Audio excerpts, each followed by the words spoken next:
folks, so this time around again we are going to do a simple assignment on functions. In fact, I'm going to make it a little bit interesting. So far what you have been doing is pretty straightforward. Simple loops, if else conditions. This time around I'm going to give a very simple game to you. Like you all like games, so hopefully this will help you appreciate how game builders actually work. Now, the game, the way it's going to work is essentially, I hope you know what Brownian motion is. So Brownian motion is essentially like when you look in a dusty room and there is a shaft of light coming in. For example, if sunlight is coming in, then you can see these dust particles actually moving around kind of randomly. Like sometimes they would go this direction and then they move in another direction and then they move in another direction. They kind of keep moving left and right and whichever way all by themselves. So your job is actually to build a very simple Brownian motion simulator with two Brownian motion particles. And the end condition is if the two Brownian motion particles actually hit each other, then that's considered game exit. Or if the Brownian motion particles actually exit the game board. The game board will be like a 10 pixel by 10 pixel, or I should say 10 element by 10 element board, and if one of them ends up exiting, then that is also game exit. So let's take a look at how the game would actually look like. Okay, so here is how the game is actually going to look like. So what you have is a 10 element, okay, that's a bad one, let me get a black pen. So you have a 10 by 10 matrix. So this is essentially like if you understand Cartesian coordinates, essentially this is like a graph paper. So this is x is equal to 0 and this is y is equal to 0. Okay, and I can probably make this a little bit thicker. Okay, so this is x is equal to 0 and y is equal to 0, and over here this is essentially like this corner is x is equal to 10 and y is equal to 10. Okay, and your Brownian motions, you can set them to start wherever. So you will have two particles. You can call these like particle 1 and particle 2 and particle 1, and both of them have like xy coordinates. So let's say this one starts at x is equal to 3 and y is equal to 2, and this one starts at x is equal to 9 and y is equal to, let's say, 5. Okay, so what you're supposed to do essentially is first thing, step number 1 is you have to print the matrix. Okay, you have to print the game matrix, or I should say the game board. Now the way you're supposed to do this is essentially like since the x and y for both of these are given, you can write like in double for loops, like you can write a for inside a for, and you can say whenever the x and y coordinates if so essentially you will start printing from left hand side to the right hand side. So let's say you start from the top and this will be x is equal to 0 and y is equal to 10. So you print element number 1, and if there's nothing there, then you just print space. Okay, and then you print the next space and you print the next space and so on and so forth. Okay, so you for the first row you'll put like 10 spaces over here. Okay, for the second one you will print again so this is essentially x is equal to 0, y is equal to 0, and then you will have x is equal to 1, y is equal to x is equal to 0, y is equal to 1. So you'll print a space, and then you will continue going until x is equal to 3 and y is equal to 2. When this happens, just print a marker there, like print a x or o or something like there, so that you show the position of the first particle. And then you will continue on and until you hit like I would say the row number 5, and you will have x equal to 0, y is equal to 0. Well, I guess here also you start from 0. Then you will print a space, then you'll continue on until you hit x is equal to 9 and y is equal to 5, and you will print another x here. So essentially your board will print like space, and then space, and at x is equal to 3, y is equal to 2 somewhere over here. You'll print a x, and over here you'll print x is equal to 9 and y is equal to 5. There will be another x here, and these are all be like empty spaces. So at any point of time, like this is you have to write a function. This will be this function, printing function will be called like print game board function. Oh, sorry, you don't need to put the function, just print game board. Okay, and based on the current x and y of both the particles, like so this is dependent on the x and y coordinates of the two.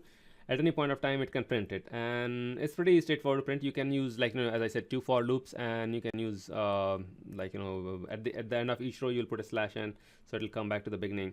You'll print this row and then come back to the next one, and then you just keep printing them row by row, till the entire thing is printed.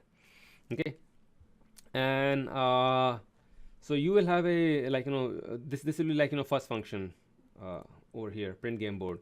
Then the second will be called move. Okay, and the move will take essentially a few parameters. The first will be direction. So direction can be, this will be essentially a character. So the and it can take the values x or y. Okay, so characters are not double quotes, characters are single quotes. So it can take x or y value depending on which direction you want to move. Okay, and then you are going to enter essentially a value of x or y, and then the second will be amount, and the amount can be essentially amount can be a positive or negative value. So you can put a 1, or you can put a -1, or whatever you want, right? I mean, that can be amount. And then you will have a the third one will be the particle number. So this will be values 1 or 2, because you only have two particles. So either particle 1 is moving or particle 2 is moving. Okay, so anytime the move function is called with these values filled in, for example, if we call something move, and I'll pass in the letter x, and then I will say I want to move this one -1, that is to say the particle is actually going to move in this direction, and then I will say particle number 1. So particle number 1, if it was over here somewhere, then after this thing is done, it will actually move one way, which this way, and its x coordinate, if it was originally was, let's say, x is equal to 5 and y is equal to 3, then it will become x is equal to 4 and y is equal to 2. Okay, so you will essentially key that's what this does.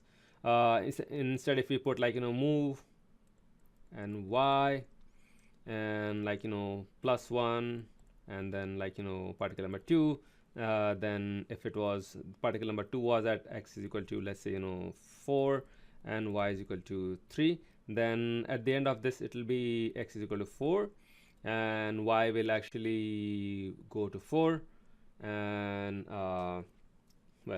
and that's what will happen. This will happen to the particle number 2. Okay, so that's how the move will work.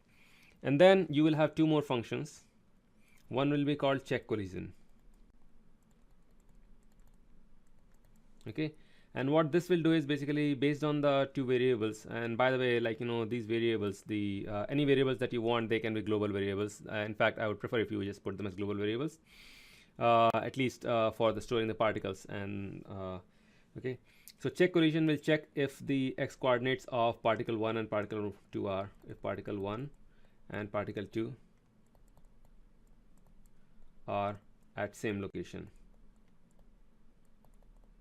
Okay, and if it is, it will just print yay, game over. Okay, and then the fourth thing will be essentially check out of bounds. Out of bounds. Okay, if any of the particles actually ends up if any of the particle actually gets out of x is equal to so essentially your boundaries are 0, 0 on this side and 10, 10 on this side. So if your x or y actually go out of this range, as in if let's say x becomes -1, okay, for anything, then that's just done. That particle is out of the bounds, and this game is over. Or if y goes below 0, if y goes over 10 or x goes over 10, then also the game gets over. So essentially, how will we play the game? You will essentially write a main function, right, and inside which there will be an infinite while loop. Okay, while something like while true. Okay, and you will ask here please enter an option, something like please enter option. Okay, and the options will essentially be like well, your options are essentially going to be just move options. So you will say enter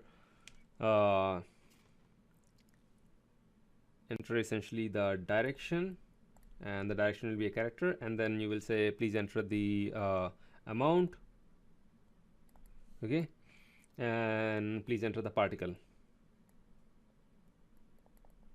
okay. And after this is done, you will essentially automatically do the call the check collision function. And the check collision function, it would be nice if it is a boolean return. So if the check collision returns true, you can you can do a loop break, okay. And after you call the check collision, you will also call the check out of bounds, check out of bounds, and this will also return a boolean value. And if this returns out of bounds is true, then you will exit loop break, okay. If not, then you just continue. So essentially that's the game. You every time the loop keeps on going, you enter you move one of the particles at a time, move one particle, whichever one you want, and then after that you call check collision, and then you call check out of bounds. And one thing I forgot, after these two checks are done, you must actually print print the game state. What was that thing called? Print game board. Print game board. Okay, so that's it. I mean, the user enters one thing, and visually they can see which direction they after each step they'll be able to see, did they go this way, did they go up, did they go down, and if only one particle is available, then only one particle will show here, the other will not show. So that's it. I hope you enjoy developing your first game. Good luck.